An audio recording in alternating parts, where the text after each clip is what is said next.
പാവപ്പെട്ട പിള്ളേരെയാണോ ഇറക്കുന്നത്? ഈ ചൂടത്ത് എന്താ പരിപാടി ഇവിടെ? നമ്മളിപ്പോ ചൂടൊന്നുമില്ല, നമ്മള് വെറുതെ ബായത്തോട്ടിരിക്കുന്നു. അതൊന്നും എനിക്ക് വേറാത്തൊന്നും ചിന്തിക്കലുമില്ല.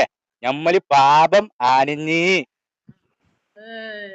നമ്മള് പാവപ്പെട്ട കുട്ടികൾക്ക് ഇപ്പൊ പണ്ടത്തെ പരിപാടിയൊക്കെ നിർത്തി. ഇപ്പൊ നമ്മള് പാവപ്പെട്ട പിള്ളേർക്ക് പാവപ്പെട്ട പിള്ളേരെയാണോ ഇറക്കുന്നത്? അങ്ങനല്ലെന്ന് കഷ്ടപ്പെടില്ല. അതായത് പാവപ്പെട്ട പിള്ളേർക്ക് ബിരിയാണി കൊടുക്കുന്ന പരിപാടിയാണ് നമ്മക്ക്. നമ്മുടെ ബിരിയാണി പ്രത്യേകതയുണ്ട്. എന്താണ്?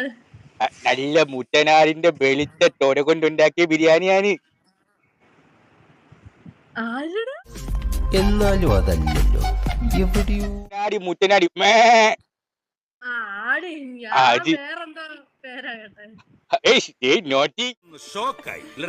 ഷോക്കോ ഞാനങ്ങോട്ട് ഇല്ലാണ്ടായി പോനെ.